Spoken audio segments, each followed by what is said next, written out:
महादेव जी कहते हैं, पार्वती, इसी समय राजा दशरथ ने अपने ज्येष्ठ पुत्र श्री राम को प्रेमवश युवराज पद पर अभिषिक्त करना चाहा, किंतु उनकी छोटी रानी कैकेयी ने, जिससे पहले वरदान दिया जा चुका था, महाराज से 2 वर मांगे, भरत का राज्याभिषेक और राम का 14 वर्षों के लिए वनवास। राजा दशरथ ने सत्य वचनों में बंधे होने के कारण अपने पुत्र श्री राम को राज्य से निर्वासित कर दिया। उस समय राजा मारे दुख के अचेत हो गए तथा रामचंद्र जी ने पिता के वचनों की रक्षा करने के लिए धर्म समझकर राज्य को त्याग दिया और लक्ष्मण तथा सीता के साथ वे वन को चले गए। वहां जाने का उद्देश्य था रावण का वध करना। इधर राजा दशरथ पुत्र वियोग से शोकग्रस्त होकर मर गए।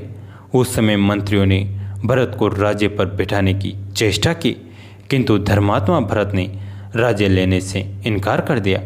उन्होंने उत्तम भ्राता प्रेम का परिचय देते हुए वन में आकर श्री राम से राज्य ग्रहण करने के लिए प्रार्थना की, किंतु पिता की आज्ञा का पालन करने के कारण रघुनाथ जी ने राज्य लेने की इच्छा नहीं की। उन्होंने भरत के अनुरोध करने पर उन्हें अपनी चरण पादुकाएं दे दी।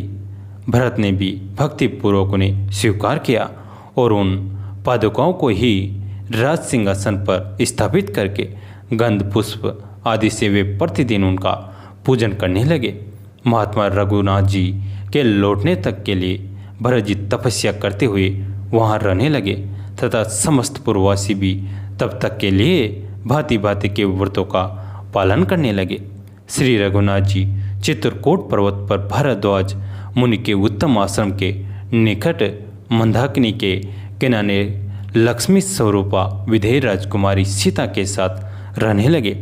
एक दिन महामना श्री राम जानकी जी की गोद में मस्तक रखकर सो रहे थे। इतने में ही इंद्र का पुत्र जयंत कोये के रूप में वहां आकर विचरने लगा। वह जानकी जी को देखकर उनकी ओर झपटा और अपने तीखे पंजों से उसने उनके स्तनों पर आघात किया। उस कोये को देखकर श्री राम ने एक कुश हाथ में लिया और उसे ब्रह्मास्त्र से अभिमंत्रित करके उसकी ओर फेंका।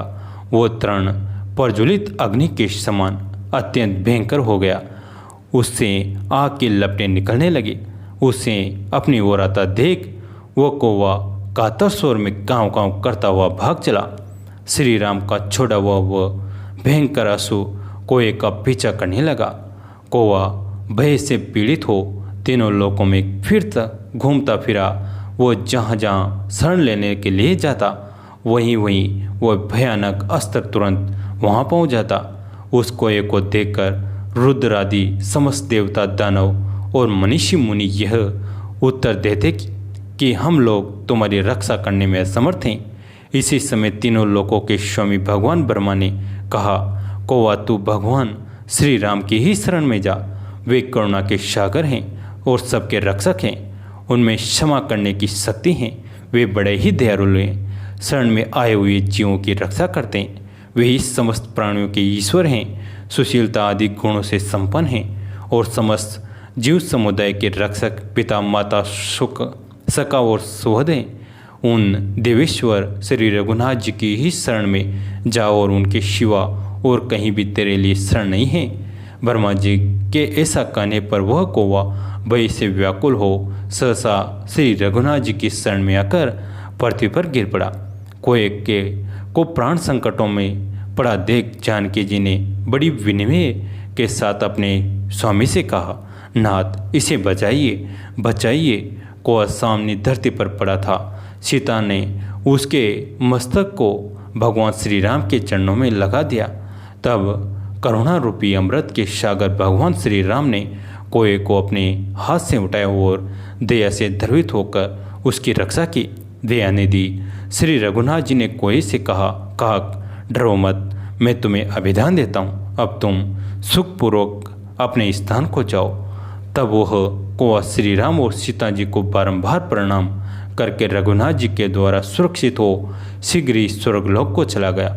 फिर श्री रामचंद्र जी सीता और लक्ष्मण के साथ महर्षियों के मुख से अपनी स्तुति सुनते हुए चित्रकूट पर्वत पर रहने लगे।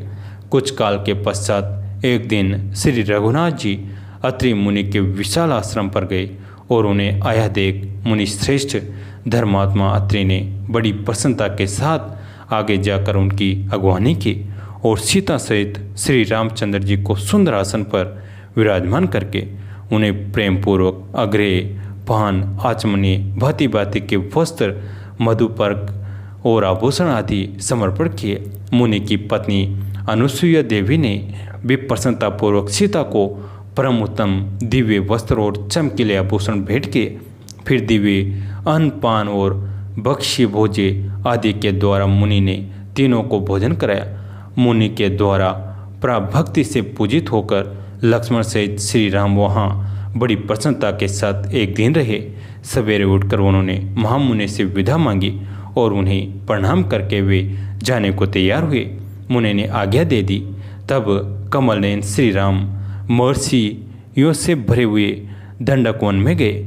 वहाँ अत्यंत भयंकर विराध नामक राक्षस निवास करता था। उसे मारकर वे शरभंगु मुनि के उत्तम आश्रम पर गए। शरभंग ने श्री रामचंद्र जी का दर्शन किया। इससे तत्काल पाप मुक्त होकर वे ब्रह्मलोक को चले गए। तत्पश्चात श्री रघुनाथ जी कर्मस्थ तुतिक्षण अगस्त्य तथा अगस्त्य के भाई के आश्रम पर गए। उन सब ने उनका भली भांति सत्कार किया। इसके बाद वे गोदावरी के उत्तम तट पर पंचवटी में रहने लगे। वहाँ उन्होंने दीर्घ काल तक बड़े सुख से निवास किया। धर्म का अनुष्ठान करने वाले तपस्वी मुनिवर वहाँ जाकर अपने स्वामी राजीव विलोचन श्री राम का पूजन किया करते थे। उन मुनियों ने राक्षसों से प्राप्त होने वाले अपने भय की भगवान को सूचना दी। भगवान ने उन्हें सांत्वना देकर अभय की दक्षिणा दी। श्री रामचंद्र जी द्वारा सत्कार पाकर सब मुनि अपने अपने आश्रम में चले आए। पंचवटी में रहते हुए श्री राम के 13 वर्ष व्यतीत हो गए। एक समय भयंकर रूप धारण करने वाली दुर्धर्ष राक्षसी शूर्पणखा ने, जो रावण की बहन थी, पंचवटी प्रवेश किया। वहाँ कोटि कंधरपूर्ण के समान मनोहर कांति वाले श्री रघुनाथ जी को देखकर वो राक्षसी कामदेव के बाण से पीड़ित हो गई और उनके पास जाकर बोली, तुम कौन हो जो इस दंडकारण्य के भीतर तपस्वी के भेष में रहते हो? तपस्वियों के लिए तो इस वन में आना बहुत ही कठिन है। तुम किसके लिए यहाँ आए हो? ये सब बातें शीघ्र ही सच सच बताओ, झूठ न बोलना। उसके इस प्रकार पूछने पर श्री रामचंद्र जी ने हंसकर कहा, मैं राजा दशरथ का पुत्र हूँ, मेरा नाम राम है। वे छोटे भाई धनुर्धर लक्ष्मण हैं। ये मेरी पत्नी सीता हैं। इन्हें मिथिला नरेश जनक की प्यारी पुत्री समझो।